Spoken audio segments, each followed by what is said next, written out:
Assalamualaikum warahmatullahi wabarakatuh. Kami dari kelompok 4 yang beranggotakan saya Tazkiyatun Nisa Putri dengan NIM 0306233175, Tazkira Sabila Angripani dengan NIM 0306233151, Tahsa Rafelia Dining Tias dengan NIM 0306233156, Dia Anita Putri dengan NIM 0306233170.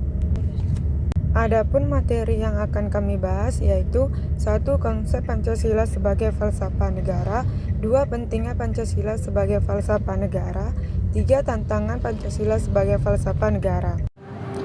A. Konsep Pancasila sebagai falsafah negara. Pancasila sebagai sistem filsafat adalah suatu kesatuan yang saling berhubungan untuk satu tujuan tertentu dan saling berkualitas yang tidak terpisahkan satu dengan lainnya. Jadi, Pancasila pada dasarnya satu bagian unit-unit yang saling berkaitan satu sama lain dan memiliki fungsi serta tugas masing-masing. Pancasila sebagai sistem filsafat yaitu suatu konsep tentang dasar negara yang terdiri dari 5 sila sebagai unsur yang mempunyai fungsi masing-masing dan satu tujuan yang sama untuk mengatur dan menyelenggarakan kehidupan bernegara di Indonesia. Filsafat negara kita ialah Pancasila yang diakui dan diterima oleh bangsa Indonesia sebagai pandangan hidup.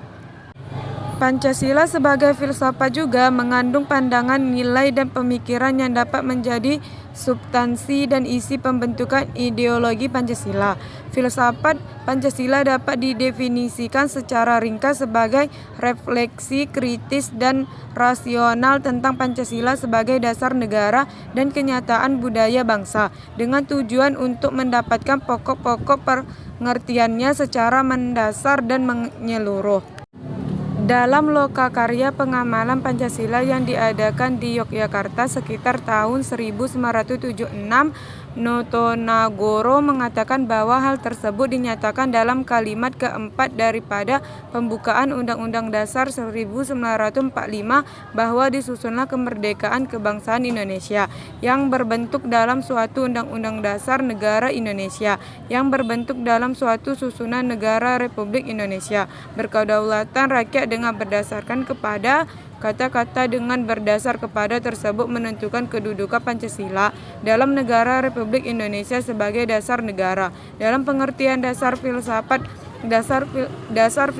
asas kerohanian negara, Pancasila adalah cita-cita yang harus dijelmakan dalam kehidupan berbangsa kita. Dalam buku Naskah Persiapan Undang-Undang Dasar 1945, M.R. Mohyamin menyebutkan ajaran Pancasila adalah tersusun secara harmonis dalam suatu sistem filsafat. Pancasila sebagai konsep filsafat merupakan pandangan hidup bangsa Indonesia.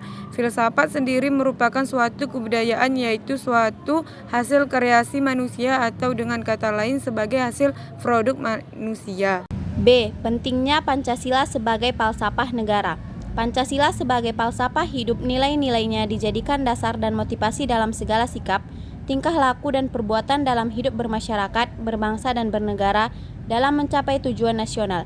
Adapun beberapa alasan mengenai pentingnya Pancasila sebagai falsafah negara yaitu: Pancasila sebagai dasar filsafat negara mengandung makna bahwa nilai-nilai yang terkandung dalam Pancasila menjadi dasar atau pedoman bagi penyelenggara bernegara. Nilai-nilai Pancasila pada dasarnya adalah nilai filsafati yang bersifat mendasar.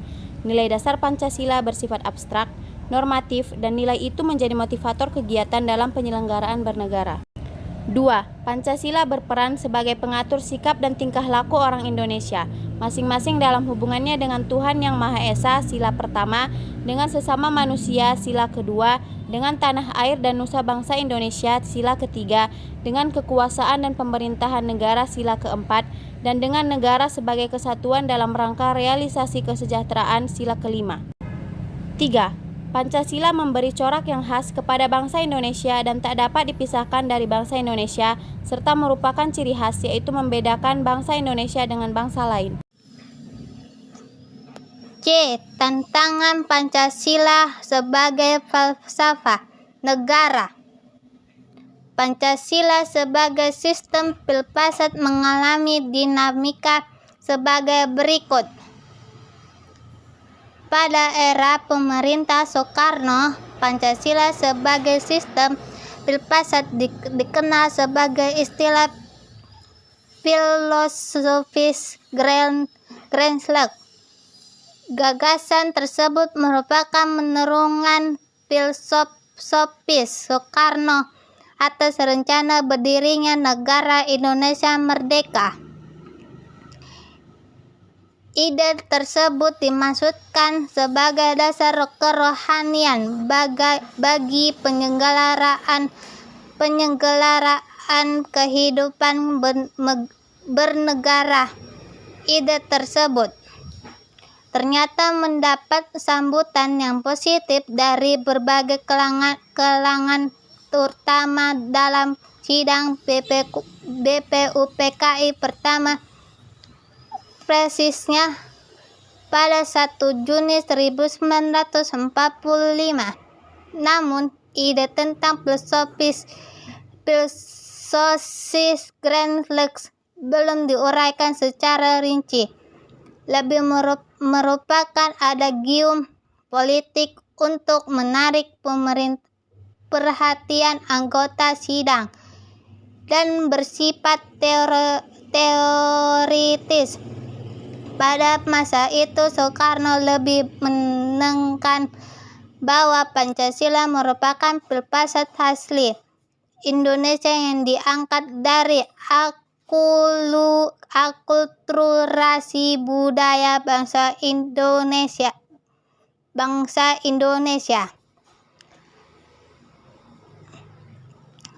Pada era Soeharto, kedudukan Pancasila sebagai sistem filsafat berkembang ke arah yang lebih praktis.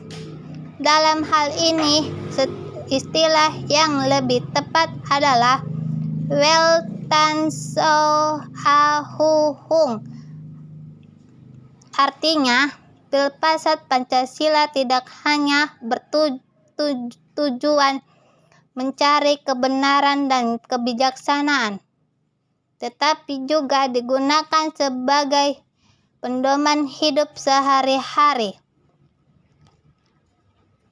Atas dasar inilah Soeharto mengembangkan sistem filsafat Pancasila menjadi antara penantaran P4. Pada era reformasi, Pancasila sebagai sistem filsafat kurang terdengar resonansinya.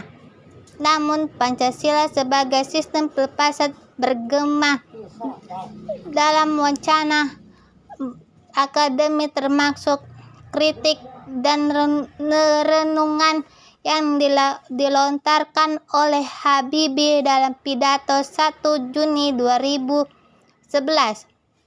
Habibie menyatakan bahwa pertama, kapitalisme yaitu aliran yang meyakini bahwa kebebasan individual memiliki modal untuk mengembangkan usahanya dalam rangka meraih keuntungannya sebesar-besarnya, merupakan upaya untuk menyejahterakan masyarakat. Salah satu bentuk tantangan kapitalisme terhadap Pancasila sebagai sistem filsafat ialah meletakkan kebebasan individual secara berlebihan sehingga dapat menimbulkan berbagai dampak negatif seperti monopoli, gaya hidup konsumerisme, dan lainnya. Kedua, komunisme adalah sebuah paham yang muncul sebagai reaksi atas perkembangannya kapitalisme sebagai produk masyarakat liberal.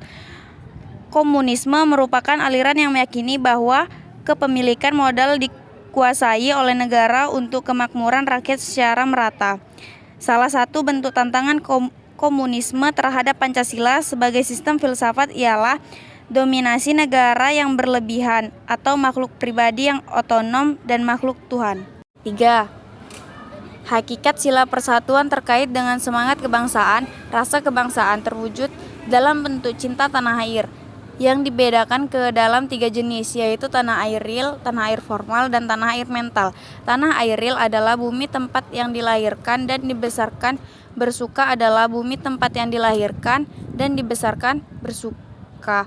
dan berduka yang dialami secara fisik sehari-hari. Keempat, hakikat sila kerakyatan terletak pada prinsip musyawarah. Artinya, keputusan yang diambil lebih didasarkan atas semangat musyawarah untuk mufakat, bukan membenarkan begitu saja pendapat mayoritas tanpa peduli pendapat minoritas. Kelima, hakikat sila keadilan terwujud dalam 3 aspek, yaitu keadilan distributif, legal, dan komunitatif. Keadilan distributif adalah keadilan bersifat membagi dari negara kepada warga negara.